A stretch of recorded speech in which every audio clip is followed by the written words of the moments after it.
Hello, hello, good morning. It is Taylor Ruddle, and welcome to Ruddle Me This. Manawatia Matariki. I hope you had a wonderful Matariki and had spent some time with your friends and family, got up to something exciting. I'm recording this several weeks into the past, so I really don't know what I got up to, but I hope you had a fantastic Matariki. To any overseas listeners, Matariki is a new public holiday that we established in New Zealand as of 1 year ago, I think. And it is, in a nutshell, it is the Māori New Year. A little tidbit that you might not know is the Matariki star cluster. I don't know what the correct word for that is, but the stars that they refer to in Matariki is actually the same cluster of stars that you see in the Subaru logo. So, don't know if you knew that, but if you don't, then you do now. Today's podcast is with a very good friend of mine, John the Robert. John is an American gentleman. He is a southern dandy, if you will.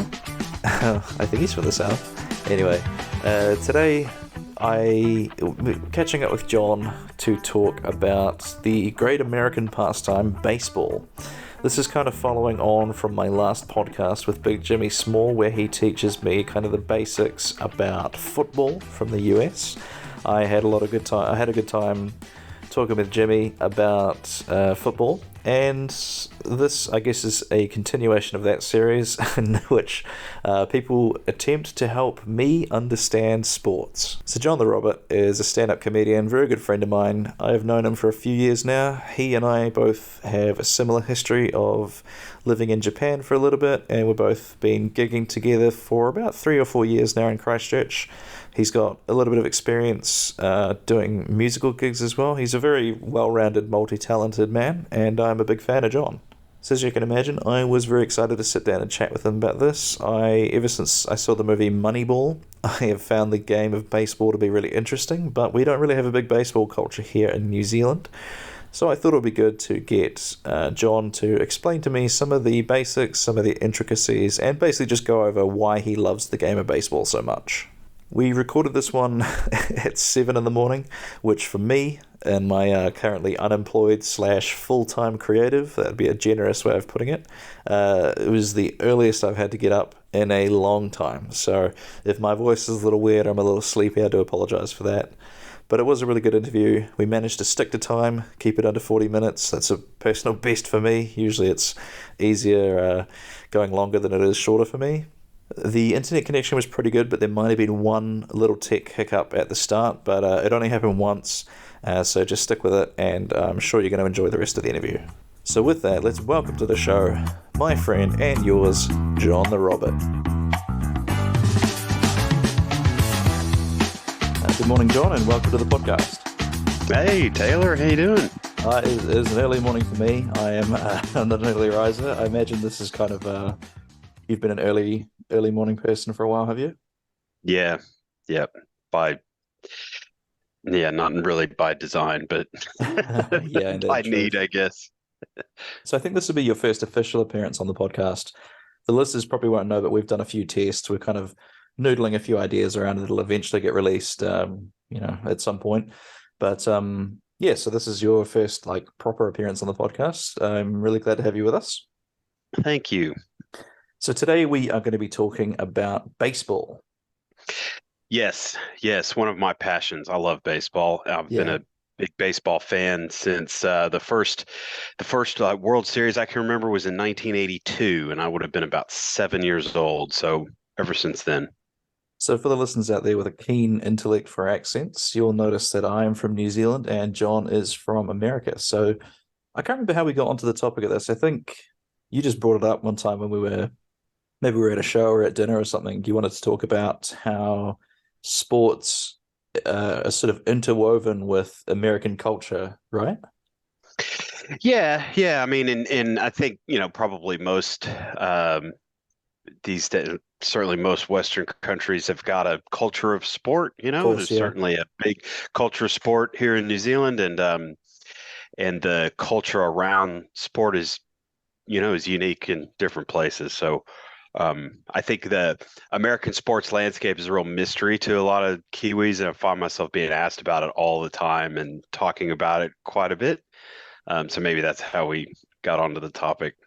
Yeah, well, I find American sports more interesting than New Zealand sports. Like the ones I've been told that rugby is not what it once was in this country. Apparently, basketball is the new sport that all the kids want to play. But yeah, I find American sports fascinating, and so to have an opportunity to talk about them with somebody actually from the country was great. Um, so I guess we could start off by talking about what I know about baseball because I'm not really a sporty person at all, but I've seen movies and stuff. So the gist of the game is you have how many players on a team? So playing at one time, you've got nine Yeah. position players on the field, Mm. and you have a batting lineup, a batting order of nine players that are that come up to bat in a sequence in a predetermined order that's determined by the manager ahead of the game. And Oh, so once they the have to all decide nine that. have batted, it starts all over again. Oh, so they have to pick that in advance. They can't change it up on the fly. Yes, Oh, that's that's right. interesting. And so then pitcher throws the ball at the batter. I understand these guys throw it pretty freaking hard, right? Like I saw a number that they get it around 100 miles an hour, right? Yeah, so the velocity has absolutely crept up in the past few years. So the average major league pitcher is probably at least in the low to mid 90 mile an hour range on their fastball, and the elite hard throwing pitchers will hit 100 for sure. But that's not every pitch. So a lot of the science and art of pitching is changing speeds, Hmm. and that's what makes it so difficult to hit a baseball. So there might be a 97 mile an hour fastball followed by a 78 mile an hour curveball. Gotcha. Funnily And enough, so that's the timing actually, can be very difficult. yeah, that was Anthony Jeselnik said that about his jokes that he orders. He'll put someone's in his set that are like not as hard to guess, I suppose. And he said for that exact same reason, he doesn't want every single Mhm. joke to be a fastball. He wants to throw in some curveballs Right, right. to um Yeah. to mix it up. And so then the batter hits the ball, and if it goes like from what I've seen, if it goes into the stands, that's a home run, right? Yeah, so if it clears the fence between two yellow poles on either side of the outfield fence, so those two poles are called the foul poles. Okay. If it clears the fence between those two poles, that's a home run. If it's outside of that, it's a foul ball, so it doesn't count. And so I wondered when when they hit the home run, do they still have to run around the plates, or could they just walk back to the dugout? No, they run around. They still have to run. Um, Yeah, and so part of the reason for that, in many cases, as soon as the batter hits it, the the pitcher, the batter, the 30,000 people in the stadium, like everybody knows that it's a home run because yeah, it's some majestic, like moonshot kind of yeah, situation. yeah, But a lot of times you don't know. So like it maybe is just going to barely clear the fence. So the runner's got to run yeah. because if it doesn't clear the fence, he's got to be kind of on his way to, first or Gotcha. second base or wherever he's going to end up. And they get one run for each time they get back to home plate. Is that That's the right. only way to score in baseball? Yes. Ah. And then if you get hit by the ball like too many times, you get to walk to the first base or something like that, right? So there's a lot of ways to reach base. Okay. Um, and so if the batter hit if the sorry if the pitcher hits the batter with the ball, then they go to first base. So that's just Hmm. called hit by pitch. If And so there's the concept of balls and strikes, and so that's to do with the location of the pitch. Yeah, so Oh, the rules are set up so that the pitcher has to is incentivized to throw the ball in a zone that the batter can actually hit it, yeah. and so that's called the strike zone. And so the the strike zone is from a horizontal plane perspective, the ball has to fly over home plate. Yeah. Okay. So from left to right, and then from top to down, the strike zone is kind of like the from the bottom of the letters on the batter's uniform Uh-huh. to their knees. Gotcha. Yeah, so like below the knees, that's low. That would be a ball. And above the letters, that's high. So that would be a ball. Or if it's, we say outside or inside, if it's too far off of the plate away from the batter, then that's outside. And too, if it's between the plate and the batter, then that's inside. So Gotcha. anyway, four balls, so that are not strikes because they're too far from the plate or too high or too low. Four of those is a walk, and the batter gets to go to first base. Gotcha. Okay. And then if you swing three times, or actually, with a strike, does the batter have to make any move for the ball for it to be counted as a strike? No, so if the batter doesn't swing, so there's two kinds. There's a strike looking and a strike swinging. Gotcha. So if you don't swing, but the ball crosses the plate and it's between that high and low zone that I described, then that's a strike, regardless of whether Oh, or not the okay. guy swings. Gotcha. If the batter swings and misses, then that's a strike. Okay. I And the understand. the other way to have a strike is if you hit a foul ball. The foul ball counts as a strike. Oh, right. Okay. And that's if it goes too wide, right? Yeah, so outside the lines. And the rule about that is a foul ball cannot be the third strike. Oh, okay. That makes sense. So once you get to two strikes, so the very, very skilled batters will purposefully hit foul balls with two strikes until they're presented with a pitch that they can hit. Oh, that makes sense. So there's quite a bit of tactics to being a batter as well. You're not just trying to smash it as hard as you can. Yeah, there's a lot of strategy. And then so once you hit it, the fielding team have to either they have to hit you with the ball, right? They have to touch you with the ball. How do you get out? It's they throw it to the baseman, Yeah. and then the baseman try to touch you before you get to the plate. Yeah, um in a simple scenario, so there's nobody on base, and maybe it's like the first batter of the inning. Yeah. So the batter hits the ball and they start running to first base.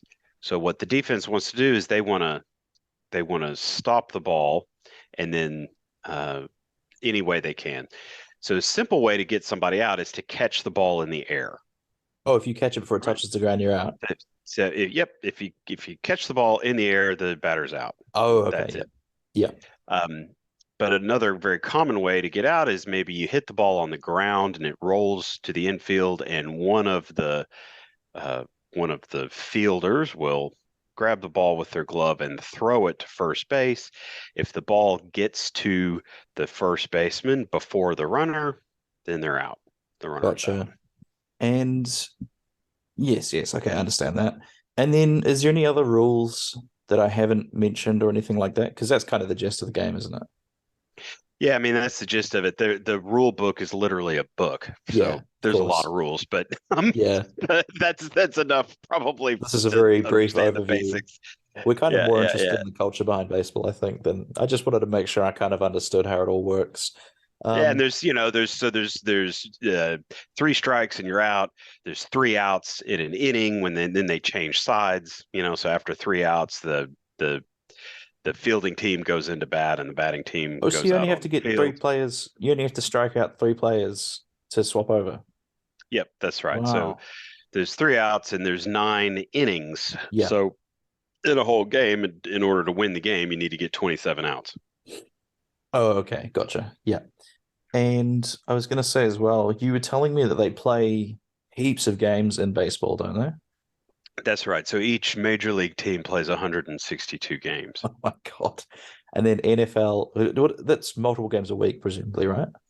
Yeah, so it's just about every day. So the Wow. season runs from early April into the 1st of October. So it's about 6 months. And your team will typically play, if not every day, six games a week, Wow. 6 or 7. I mean, and there'll be stretches. My team just recently finished a run of 17 days in a row with the Oh game my every day. God. And then, so just for comparison, NFL teams, I'm aware it's a different sport and they're taking a lot more damage in NFL, but how many games would an NFL team play in Yeah, one? so NFL traditionally was 16, but they've increased that recently. I believe there's 17 games now. And the NBA and NHL have 82 games. And that's a season is what, 6 months? yeah, approximately. The NFL season is probably a bit shorter than that. Oh, so Um, they're only playing 17 games in 6 months. so the NFL goes from what, September through early January.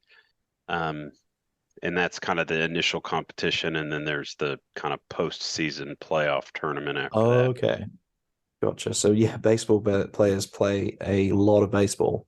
So I suppose that makes it quite good if you're a baseball fan, is you can sort of rely on there's going to be baseball on TV uh, at any given point.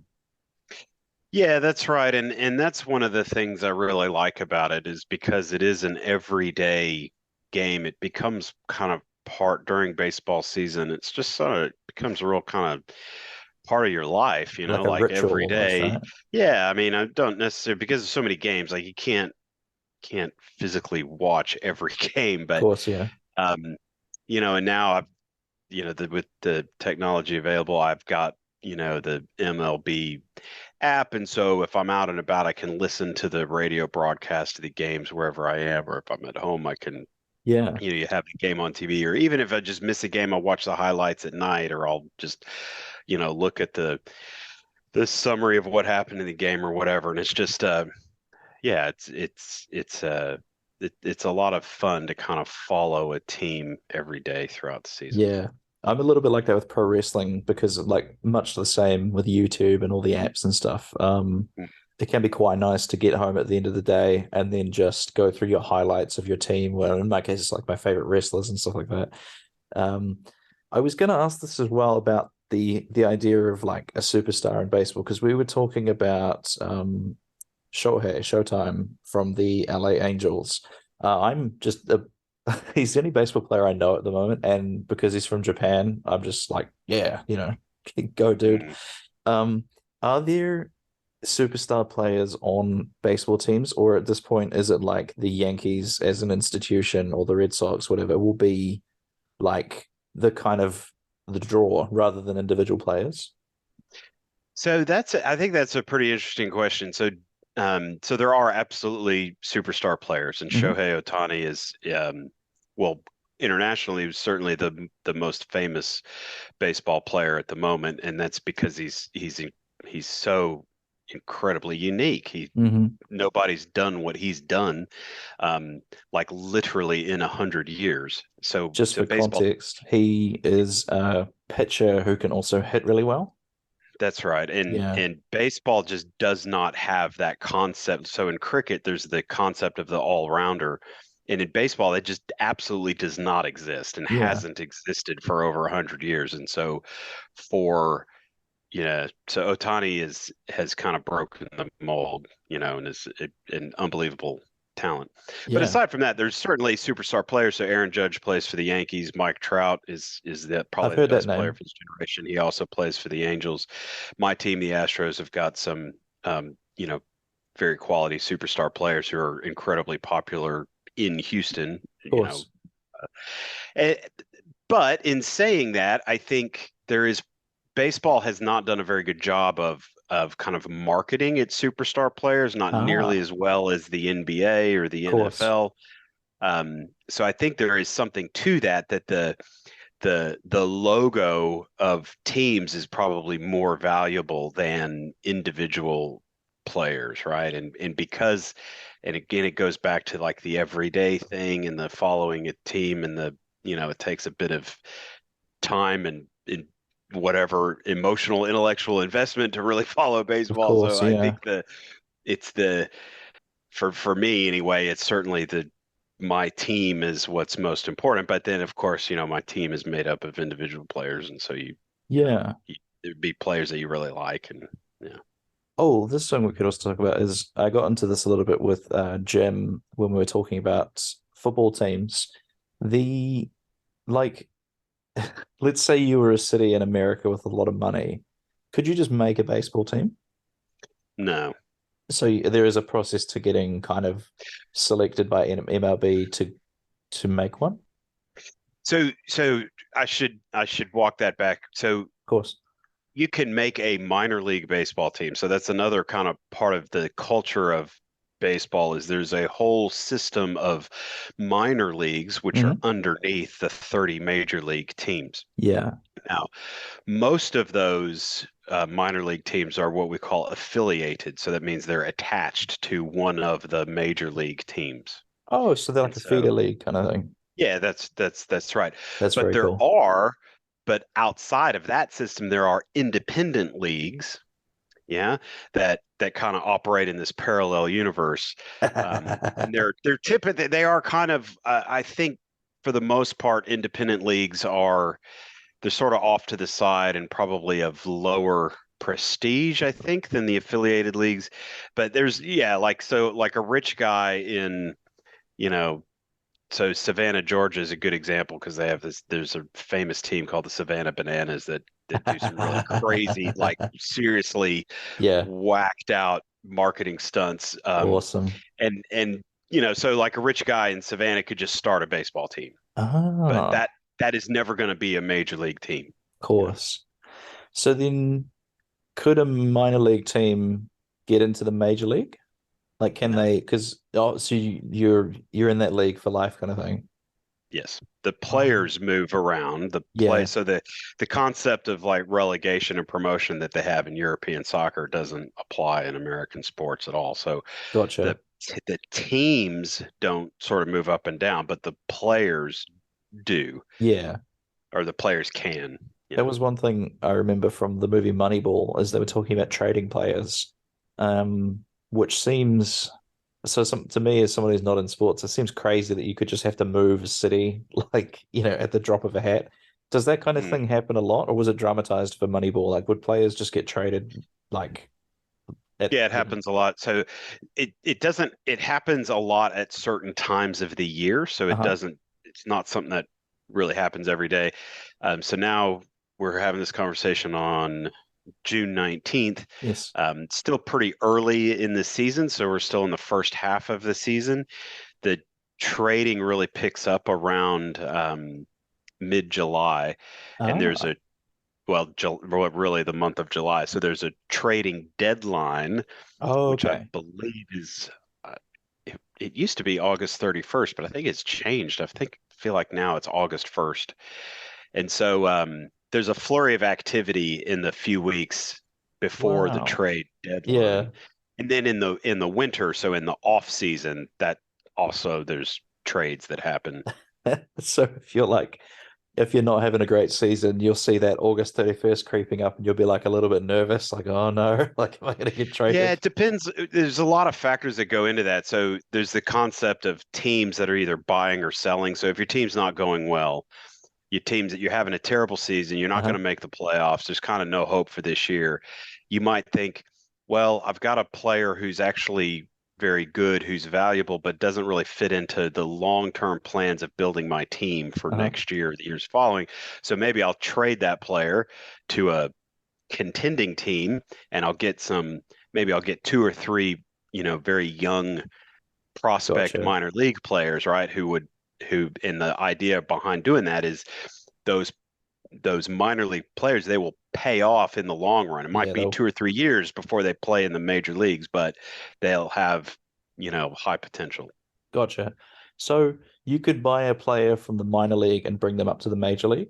It's just the teams itself that Yeah, don't move. Oh, that's yeah, really cool. that's and so that happens all the time, and That's so cool. that's again part of the interest in the game. So when there's 162 games and they play every day, guys get injured all the time, and so or just one of the Astros pitchers had a bereavement in his family, so he was away from the team for a week or so, and so they brought up a pitcher from their minor leagues to take his spot Oh, that's for that week awesome. while he was away. So there's that sort of stuff that happens. The teams constantly are moving guys up and down from the I mean, you've got your core, top level players who would never go to the minor leagues, but then there's a whole, group, maybe 20% of your team that maybe less than that, I don't know, 10% of the team or whatever that potentially goes up and down between the Gotcha. major leagues and the minor leagues. I was going to say as well, so if you were playing on a minor league team, would you still be doing professional baseball? Or would you have to be working at the same time? So So there is a massive pay discrepancy between I the can minor imagine. leagues and the Yeah, major league. I So, can imagine. and there's about 4 or 5 different levels of minor league. Oh, okay. Yeah. And so the very, very lowest level of minor league is not a full-time wage. I think Uh-huh. those guys make something like ten to $15,000 a year Yeah, playing baseball. So they would have to do other things or of have course. family Yeah. support or whatever. Yeah. The highest level of minor leagues, and they're called single A, double A, and triple A. Okay. So triple A is the highest minor league level Uh-huh. for the major leagues. And my understanding is there was a an agreement with minor league players that was just reached this past winter to kind of improve the working conditions. But I think the average AAA salary is something like 50 to $70,000 a year. Okay, so you're making a So living it's doing that. enough to you can make a living doing it, but consider the minimum major league Yeah. salary as negotiated with the players union is $720,000 a year. Oh, wow. That is the minimum salary. So like a minor league guy who comes up to replace somebody for a week who's on That's a big bereavement leave or payday. whatever, then they're getting a prorated amount off of that 700K a year. It's Wow. a So that yeah, could be it's life-changing. big money. Is Yes. is baseball one of the sports where athletes can go into it and make a bunch of money, but then almost come out of it worse because they don't spend their money well? Do you see that kind of thing happening a lot with players, or are they usually Yeah, pretty good with their I don't money? yeah, I think there's some famous examples of players, I suppose, who weren't good with their money, but the at the top end the money is so It's completely so good. ridiculous that it is hard to imagine. You'd So have to how it's does hard that to imagine messing that up. how does that stack up compared to something like the NFL? If you were a pro, like in the equivalent of Major League in the NFL, what would your minimum salary be compared to that I don't 700,000? yeah, that's a good question. I really don't know. The the baseball players union has traditionally been the strongest of any of the um, major North American sports, and that's to do kind of with the history of it. And Yeah. um, so I don't really know how that. Yeah, I don't know what the NFL minimum is. It's probably around the same. I feel like Okay. it's probably Yeah. in the same ballpark. I remember Um, looking at a list of the top 10 highest paid athletes on the planet, and something like the first eight were all soccer players. And yeah. then there was a few baseball players on there as well. And then obviously like LeBron and like the superstars Mhm. from the other sports. But yeah, I seemed like baseball players weren't doing too badly. No, they're all right. So the average major league salary for 2023 was 4.9 million. Oh my God. The the median, although that's kind of misleading because there's some like crazy Of course. astronomical numbers that kind of skew the average. So maybe a Yeah. better metric is the median. So the median salary is 1.5 million. Wow, that's not too bad at Because all. there's a lot of guys, there's every team will have, new guys that are like right on that minimum Yeah, they're not salary. making the big And so that kind of brings the median down. of course, yeah. But The other yeah, thing, this big money in it. yeah, no kidding. The other thing, I should have done some research about what rugby players are paid in New Zealand, because that could be kind of an interesting comparison there. But I had another couple of questions on my list. So we have you spoke about this briefly in the beginning with the batting order. Do Mhm. teams have I'm assuming they do have a system for deciding who bats in what order, because Yes. there'll be, I'm guessing you were talking about like there's no one like Showtime who can do batting and pitching. So I'm guessing maybe there are players who you just have them for their batting, or vice versa, you just have them for their fielding or their throwing. Is that kind of like the, Yeah, that's right. So, although to be a major league player, you typically have to be at least acceptable, yeah, um, there will be a bar that in you the need to field, be. and Yeah. yeah. But yeah, there's absolutely a strategy around that. So the first batter, called your leadoff hitter, Hmm. is is the guy who's most likely to get on base, Yeah. right? So they take a lot of walks. They, you know, they're fast. So usually your leadoff hitter is fast, so Yeah. he's more likely to get to first base because he can run faster than the defense can collect the ball and throw it. Yeah. Yeah. Absolutely. And then from there, two, three, four, five are all you're you're quite good hitters. Three and four are usually the guys who hit the most home runs because the idea being that you get some runners on base and then they hit a home run or something, and that we use the phrase to drive in runs. So you hit the ball in such a way that your previous teammate who already got on base is able to come around to score. And then your weaker hitters are kind of at the bottom of the lineup, numbers 7, 8, 9, just simply because they will bat less frequently, Yeah. you know. And then there's another aspect of it is the right-handed and left-handed. So there's often a part of the strategy might be to have, right-handed batter followed by left-handed batter, or maybe they're depending on who the pitcher is that day, you might want to have two left-handed batters in a row or something like that. Oh, I see. That's a little bit like when we structure an open mic lineup, is you want to have someone experienced up first, chuck a few of the newer people in the middle, few experienced people on the end, a bit like an anchor. So that is cool to know that they do the same kind of thing with baseball. So just being conscious of the time here, we should move on to the cultural crossover that you wanted to talk about with baseball. We've got about 8 minutes left. What kind of stuff did you have in mind when you were talking about how deeply baseball is intertwined with the culture in America? Like you always hear three strikes, you're out as like a really common phrase.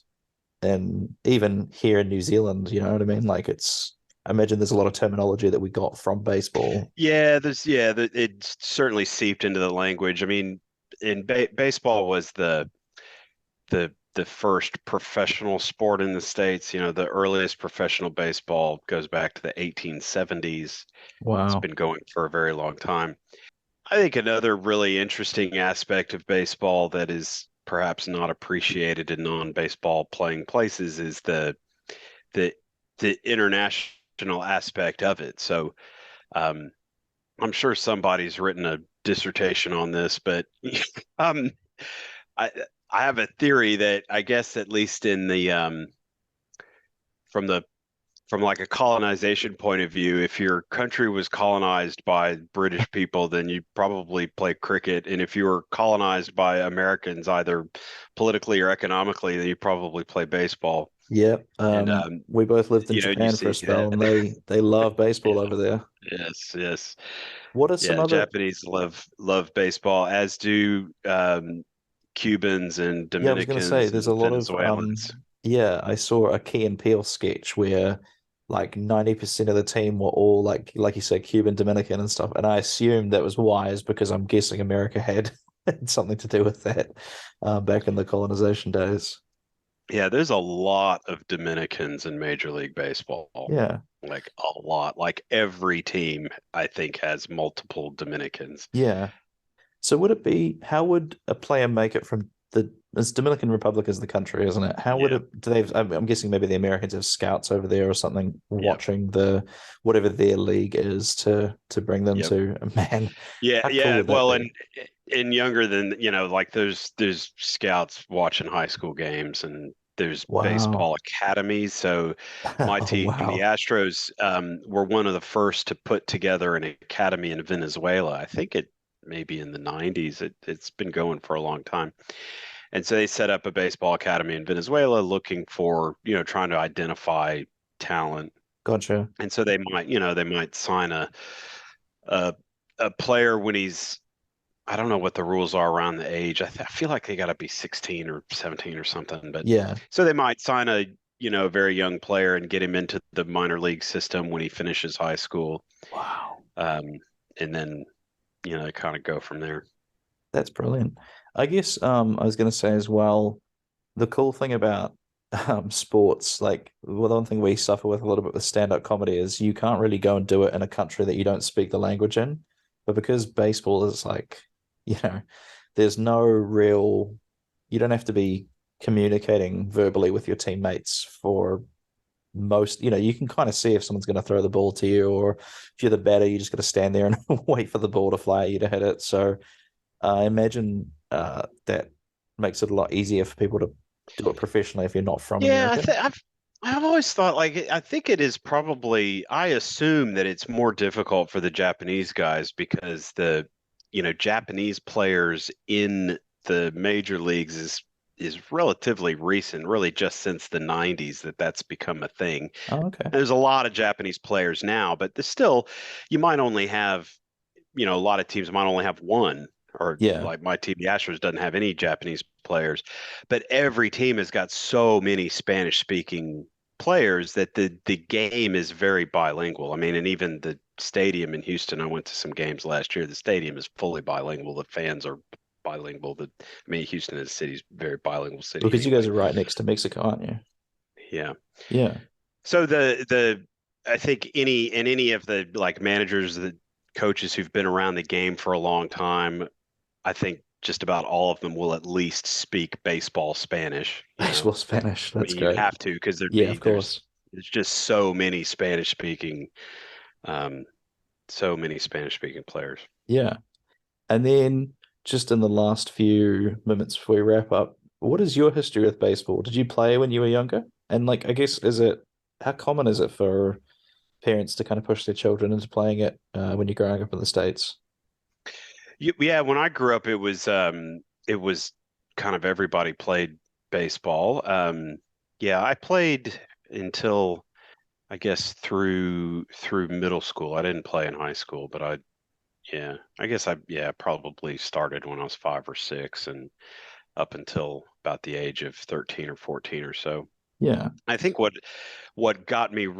made me become a baseball fan though was that my dad took me to baseball games and we had a Mm, major league team and that's the game that we went to the most often. And the reason we did that is because it was very affordable. I mean, and really? even now, baseball is by far the most affordable of the American sports. So, and a lot of that is because there's so many games, you know. So you got Yeah. 162 games. So your home, you got 81 home games. Yeah. So in a Yeah. season, the team has got to sell tickets to 81 games. And some of those games are going to be on Tuesday night or Yeah, Thursday of afternoon course. or.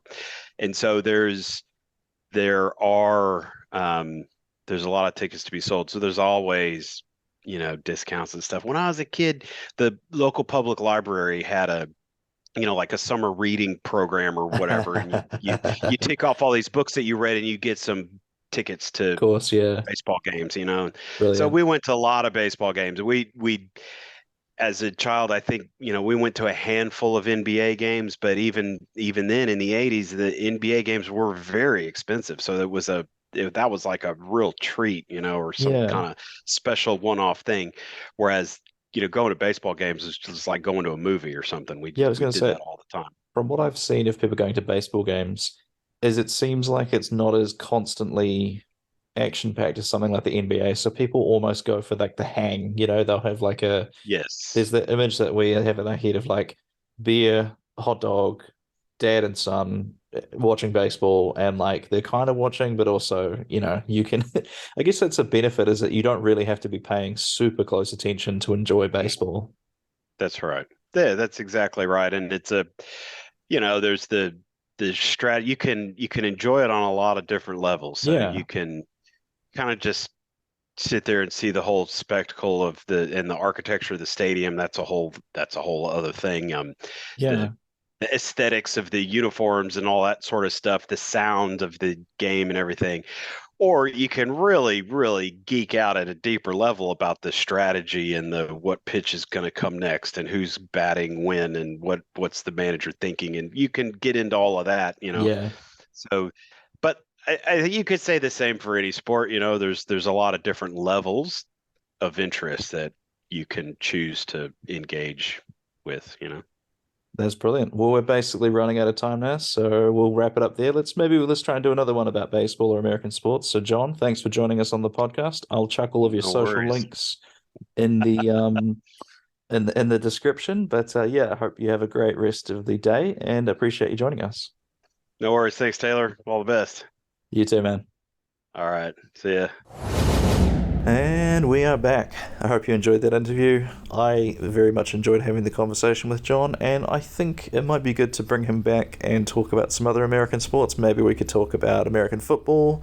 Maybe we could do another episode on baseball. We had a little bit of a debrief chat after the podcast, and he was still dropping some really interesting little tidbits about baseball. So I'm sure there is a lot more that we could cover if we were going to do another episode on baseball. So maybe we'll bring back John for that, but otherwise we're going to bring back John for a multitude of other things. He and I have been sort of tooling around doing some kind of pilot ideas for another podcast idea that we have in mind. So hope you enjoyed my chat with John. You're definitely going to see him popping up again on the podcast.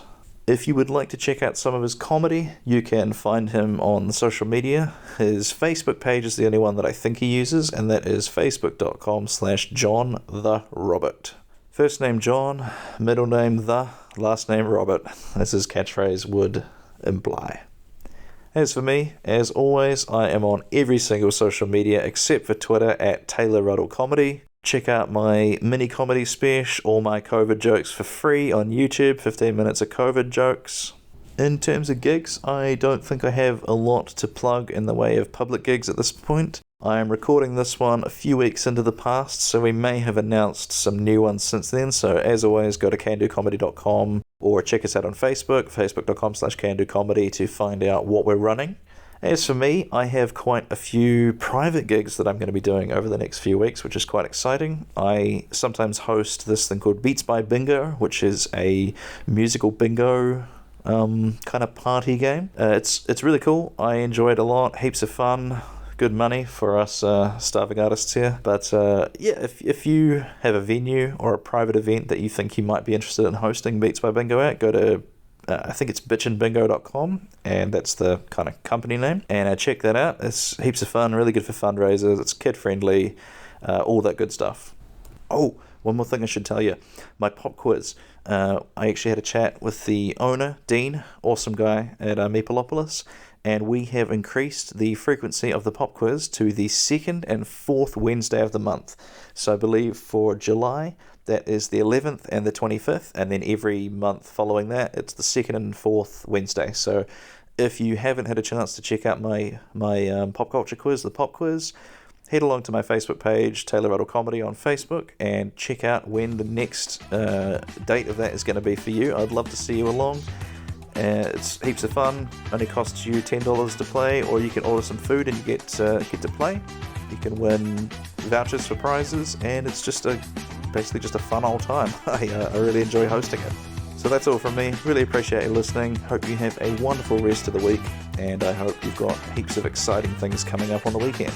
To catch up with you next time, I have been Taylor Ruddle, and this was Ruddle Me This. Ruddler out.